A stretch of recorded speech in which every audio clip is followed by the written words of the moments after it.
Fantastic, I'm good. How you been? Amazing.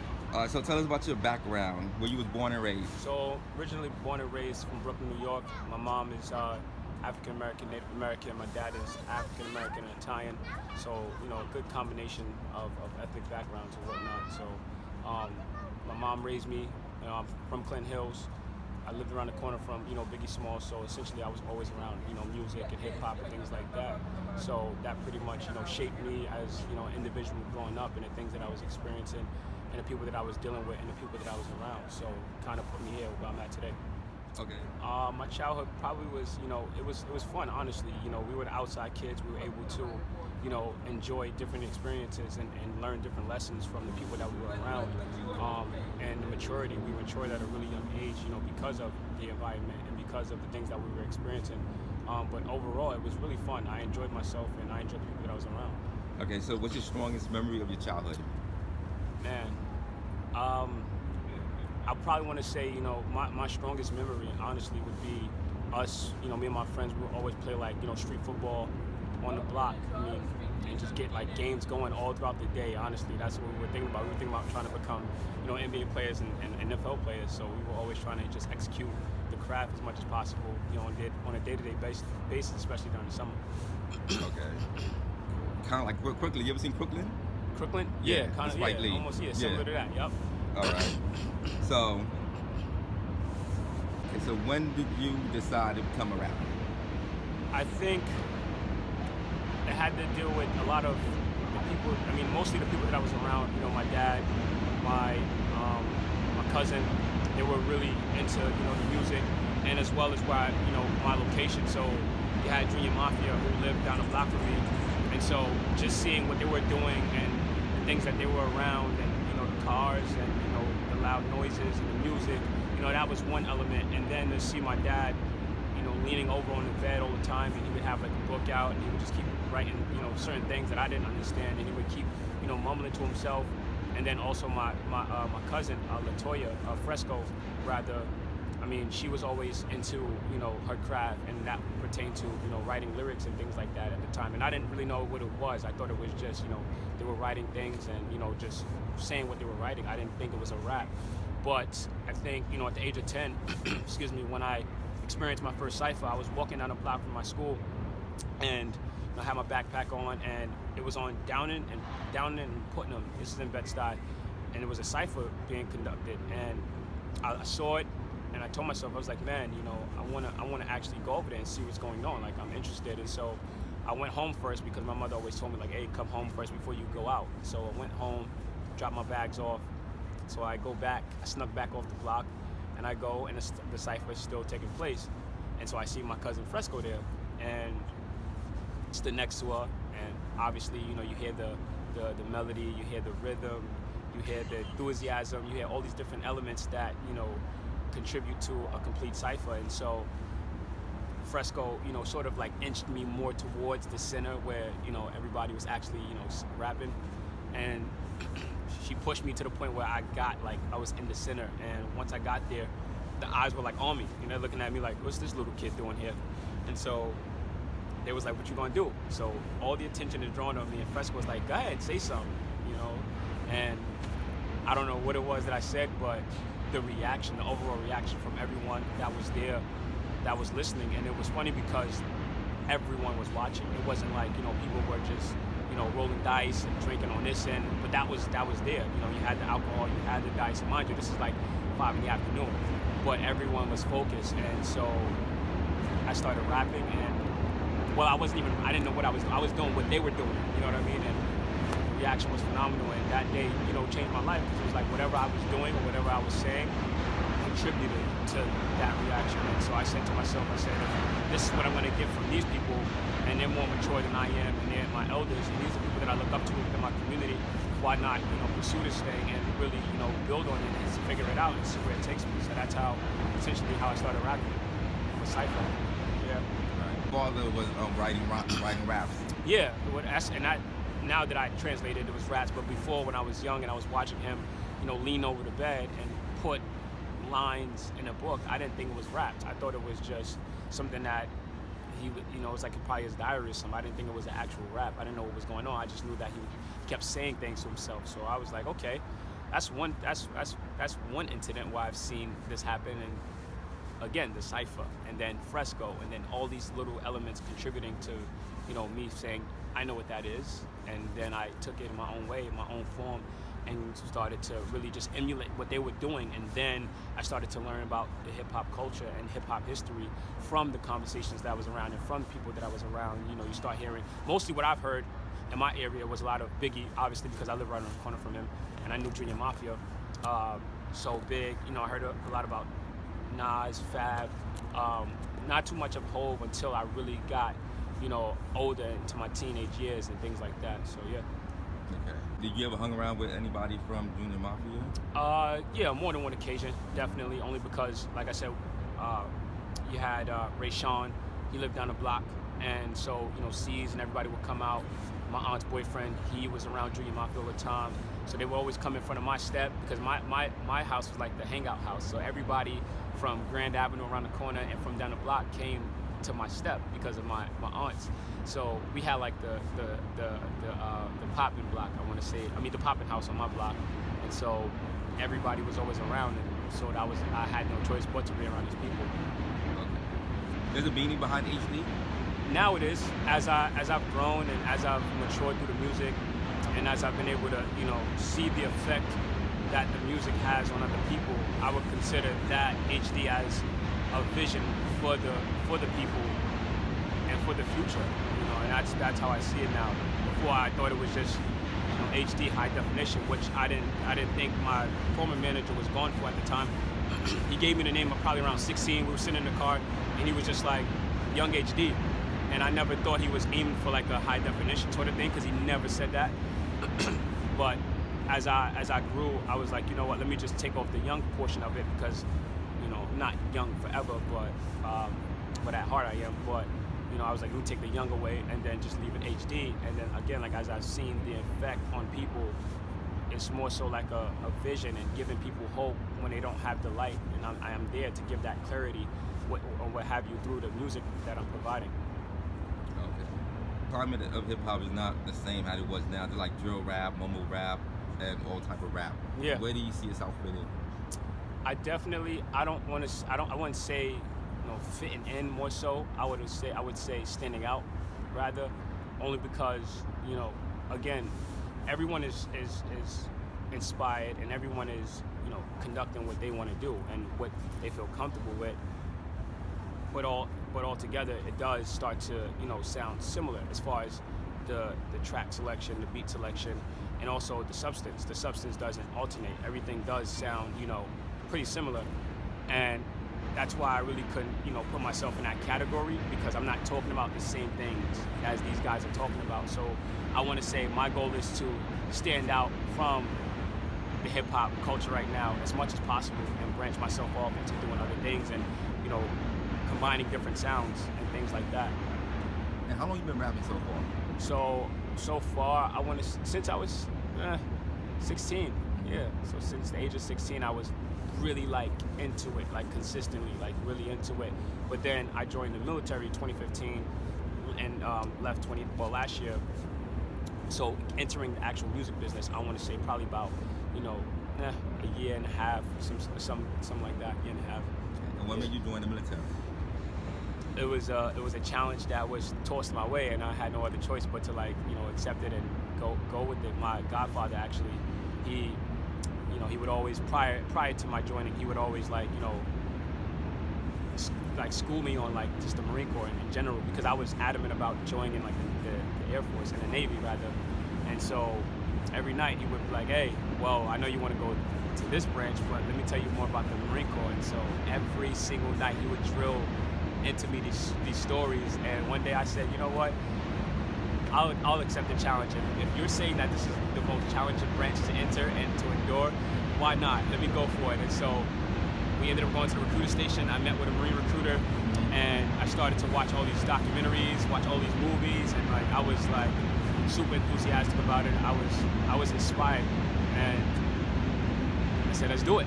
So let's do it, and it led me to where I'm at today, and the person that I am today, as far as the professionalism and the structure and the poise and the discipline. I think all the characteristic traits that I can you know, relate back to the military and what it has done for me and what it does for others as well.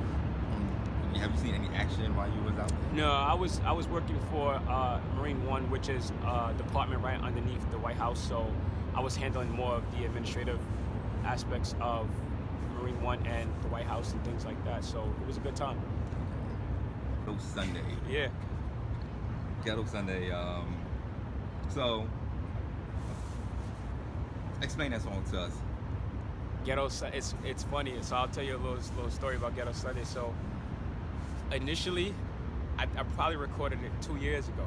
2 years ago it was recorded, and this is when I was still in the Marine Corps. I was in Quantico, and my boy at the time, he had a studio, and was in Fredericksburg, Virginia. He had a home studio. It was in his basement, and so we recorded Ghetto Sunday. Now Ghetto Sunday Part 2 was the first Ghetto Sunday. It was the first Ghetto Sunday. And so I let it linger. I didn't really think nothing serious about it. Honestly, I didn't even like the song, rather. And so I said to myself, let me record it over. So when I got out of the military, I said, I got to find a studio to record this record over. But I had to put it together differently, and I wanted to come at a different angle. And so I took time with the record. I was just listening to what it was saying to me, because you had the minute sample in there that's saying hustle, you know. And so when I was hearing that, I'm thinking like, man, this is someone saying that I am propelling and I am striving for something greater than myself. And when I achieved that something, I wanted to have an impact for when I leave this planet and when I leave this earth. And that's the angle that I was really, you know, combining with when I heard Ghetto Sunday. So I said, I have to tell a story, but I have to explain the story in more than one perspective, so everyone can understand this. And I have to really simplify it as much as possible, because I was really adamant about like making intricate lyrics and double entendres and things like that. And so I said, with this one here, I have to really, you know, correlate and vibe with the frictions that this instrumental was giving. So I recorded the record. I wrote it. I actually wrote it while I was driving. Actually, I was coming back from a job interview and driving. I'm writing the record, boom, boom, boom, boom, boom. And it gets done, and I'm like, I don't even like it. So I go to the studio, I record it, like it's cool, and I let my friends hear it. I let one of my boys hear it. I let my girl hear it at the time, and they all were like, this is your record. So I said, all right. I hit my man up, shot with Ant. He came out. He came from Virginia. He came to New York. We shot the video. It was just him, one camera, myself, and we went all throughout Brooklyn. Got B-roll, Red Hook, and Brownsville. East New York. We tried to really just capture Brooklyn. We got some shots on the FDR. I mean, we went to Harlem. We didn't add those spots though into the video, because it didn't.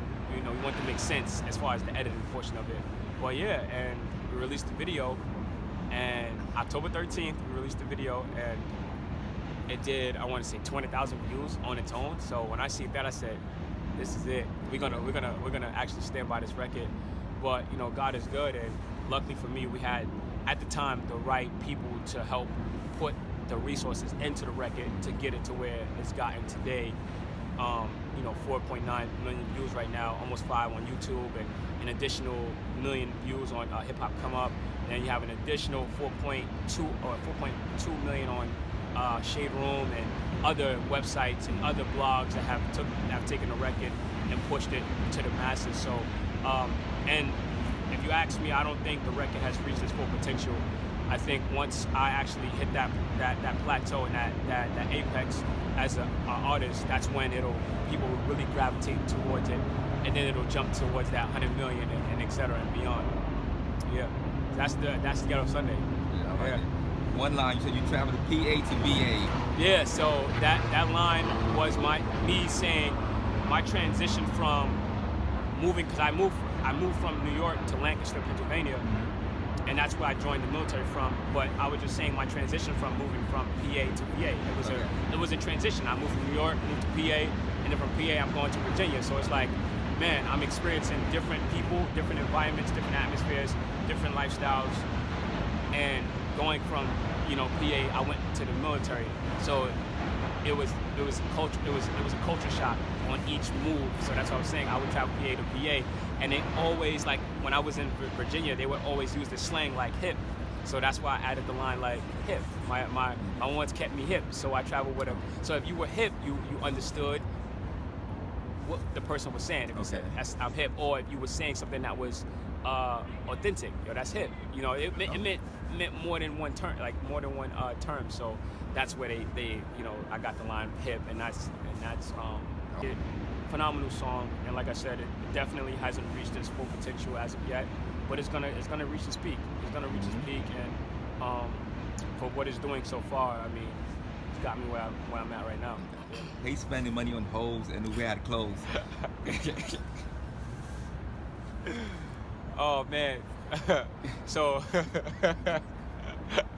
I said I hate spending money on hoes that got foes. It was a freestyle. I don't know. I had a little wine in me. It was a freestyle, and when I was in Virginia, I was dealing with the girls that was working inside the clubs. Mm-hmm. So it was like, when you go in these clubs, and for me, I would sit down with these girls, and I would get to know them, and then the next week, I would go sit down in the club again and meet somebody else. So I was always meeting women in these clubs, but they all knew each other, and some of them had differences with one another. So it was like that. I hate spending money that got full. You know what I mean? That is, it's unfortunate. Like, what am I gonna get out of this? How girls in VA? Are they better than New York? They're open. They're a lot more open. I mean, it's funny because the girls that I've spoken to out here, they're not really from here. They move here. You know what I'm saying? So it's weird, but for the most part, I mean, they're cool. They're down to earth. They're open. They're fun to talk to. Yeah. Okay, cool. Streets. Yeah. Okay. Niggas never deceive. Yeah. So pretty much saying, where I was from, or where I'm from, you go by certain street values, certain lessons. So there's certain things you do and certain things you don't do. Rules, certain rules, and those rules they translate into codes, because the rules that you're shown and that you're exposed to, you start to live by them, and that becomes a code. So everyday code to live by when you're maneuvering through the neighborhoods, or if you're around certain people, certain things you don't say. If you've seen something happen, you don't say, hey, this is what this guy is doing, to survive and to provide for his family. Street code, that we never deceive, or loyalty. Loyalty is really, a key element where I was raised at as well, and that's something that we stood by, and that's another code. You know what I mean? Loyalty. So basic survival elements that translates into codes and rules and things like that. Yeah. All right. Yeah. So loyalty mean a lot. Yeah, absolutely. Okay. Sin part 2. Yeah. I never tell my right hand what my left hand is doing. Oh, that's what song is that? Born by the Nick, I'm a Patrick Ewing, no St. Nicholas in my world's Christmas, but I rap like it. Yeah. So that was whose record was that? I think it was Dipset, Joel Santana. I think it was one of his songs, and I heard the beat, and it was funny. I woke up 5 a.m. and I was listening to the instrumental, and I woke up. It was 5 a.m. and for some reason I was like something touched me, and I was just super inspired to write the verse.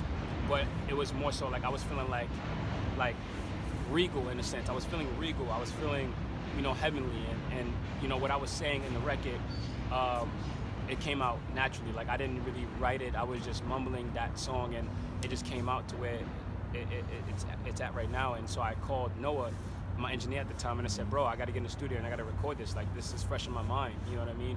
And so that's where that came from. It wasn't really a real thought process on behalf of that record. It was more so the spirits and the energies that I was feeling at the time that touched me and said, you have to say this, and this is what you should feel like, and this is what people should look at you as. And I was feeling heavenly. I was feeling regal. I was feeling godlike in a sense, with that song.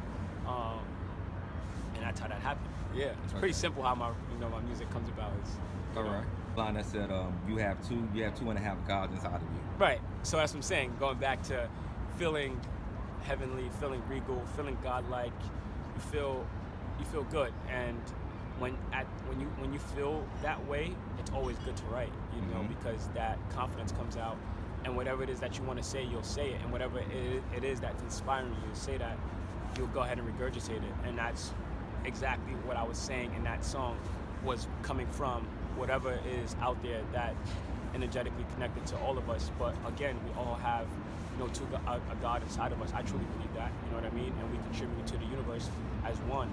So that's why. Where did the half come from? The half, two and a half. So 2.5 men from Charlie Sheen and what's his name? But 2.5 gods inside of me. So I'm saying, like, there's two mature adults inside of me, right? There's and gods. So you have the God, and then you have your God.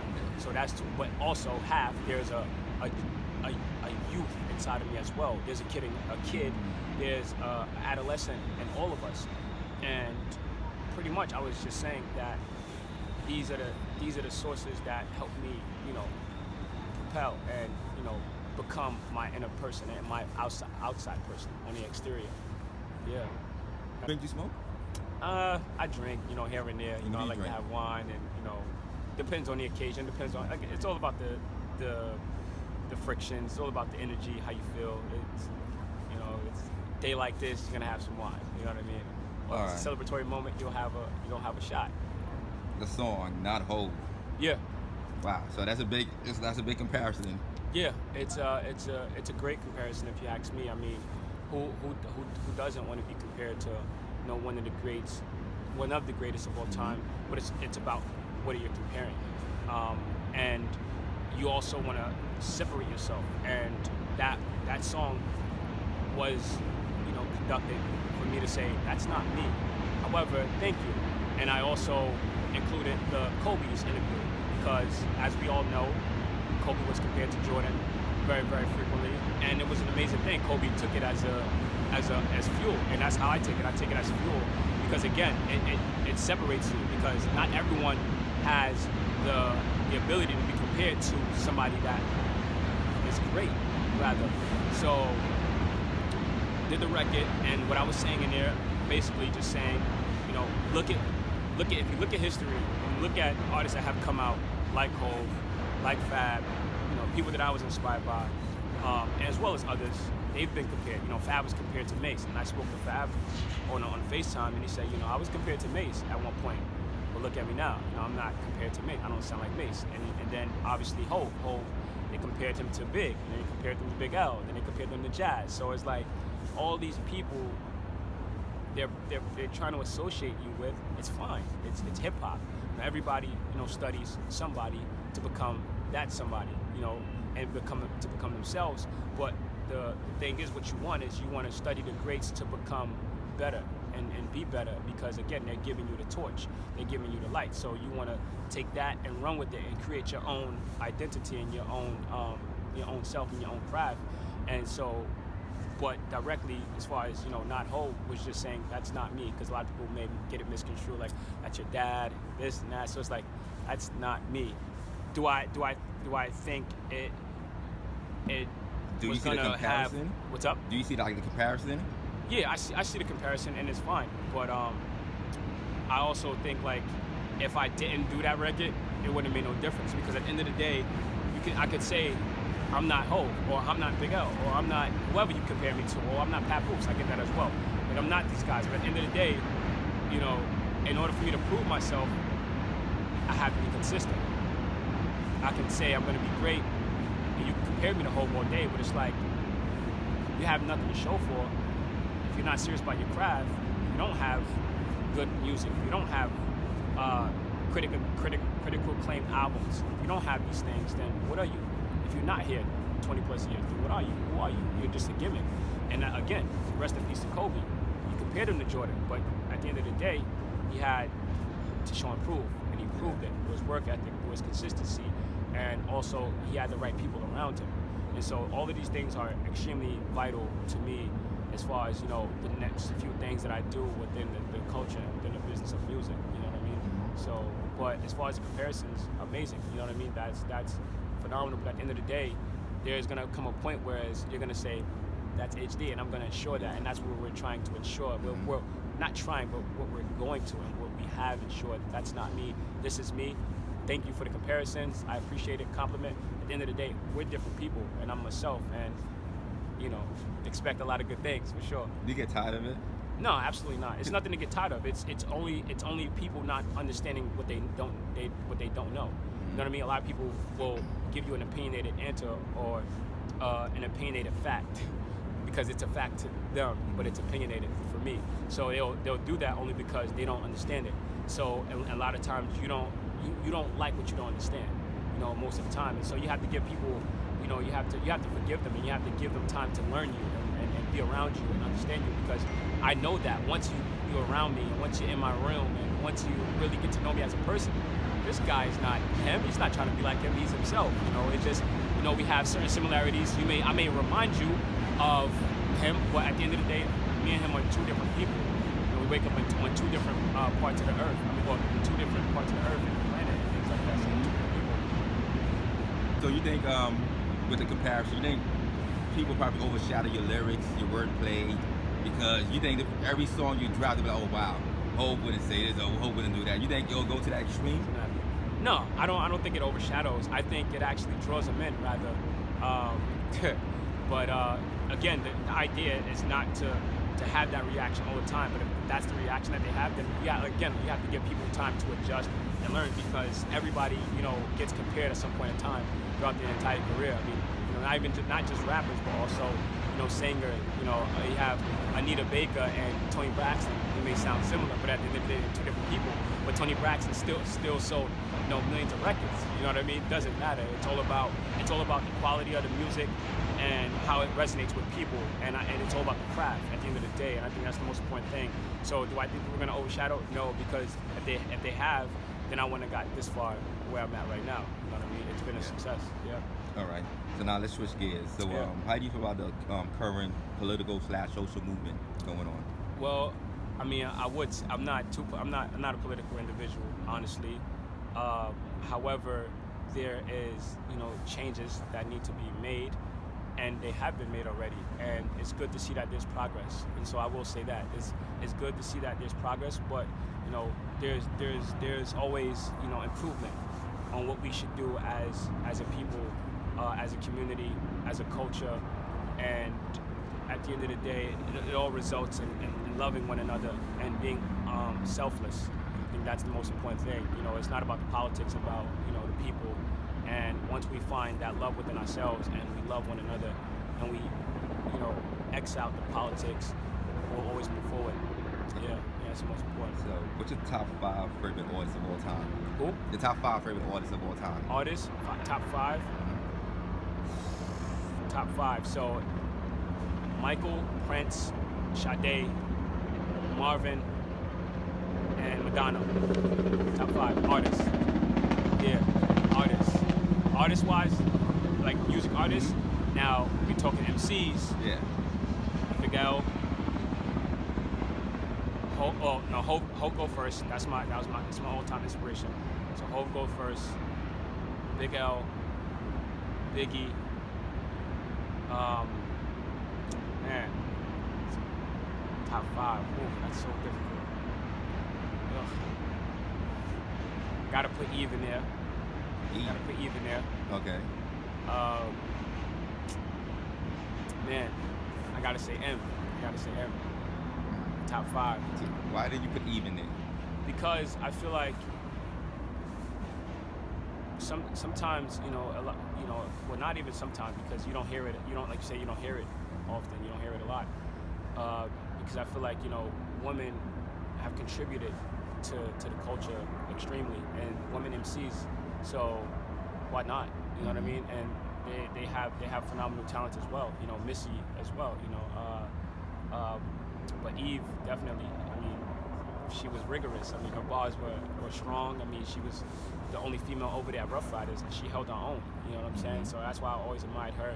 I admired her punchlines, her stories, the way she structured, and her ability, her lyrical endurance within a record. She can give you 3/16. You know what I'm saying? Like, no problem on multiple songs. So I've always admired her and what she stood for, and she's always remained herself. But again, you have other female MCs that should get the credit because everyone contributes to the culture of hip hop, not just one individual. The top 5 albums. Top 5 albums. Hip hop albums. I'm gonna be honest, bro. I don't have any top 5 albums. I don't have a top 5 of a lot, bro. I'm one of those peoples that it's just music, and everyone has contributed to the culture as a whole. So you have to congratulate and you have to give notoriety to everything. You know what I mean? Like that's the type of person that I am. Like I'm that person where it's like I'm not in the box. I don't say, oh, I think this is better or this is better or this is better or this person done more. Okay, granted, statistics, right? You have statistics, but I try to stay away from the statistics and I appreciate the art for what it is. You know, that's who I am more so. Yeah. Label.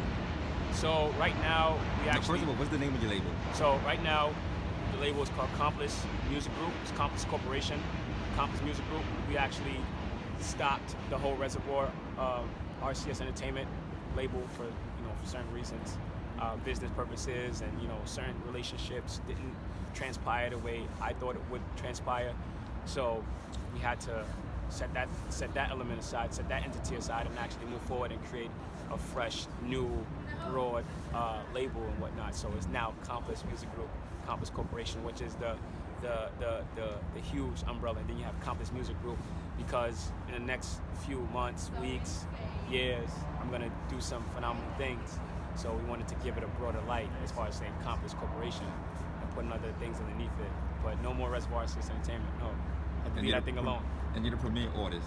Yeah, I'm the president of the company, and I'm the premier artist of the company as well. I'm not signed to the company, but I am gonna market and promote and be the highlight for the company to give it that substructure, so the label can eventually place other talents and other acts underneath and other companies underneath the main company in the near future. Yeah. And why not sign to the company? Not yet, because for me, I don't want to be underneath too many, signatures. I don't want to be underneath too many signatures. So I'm like, you know what? Let me just keep it, basic. I will be a president of the company, but I won't sign to the company because, again, when you sign to wherever it is you start, and there's other people within that company, you have to become the person to keep the lights on for that company and for those people. So you want to keep it,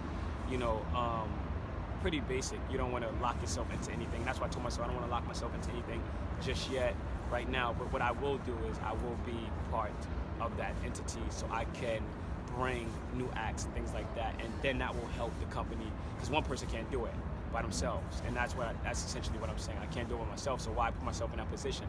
If I know I can't do it by myself, so I'm not going to do that. Okay, and what kind of acts are you looking for? I mean, I'm gonna be quiet. I don't want to talk about too many things, because you can't. You don't want to let people know how smart you are. You don't want to let them know all your chess moves. Right. So I just keep it private. So music, what kind? Yeah. So you're working on music right now? A lot of music. The goal is to have over 5,000 songs, 10,000 songs. And how long? In a 20-year span? We'll see.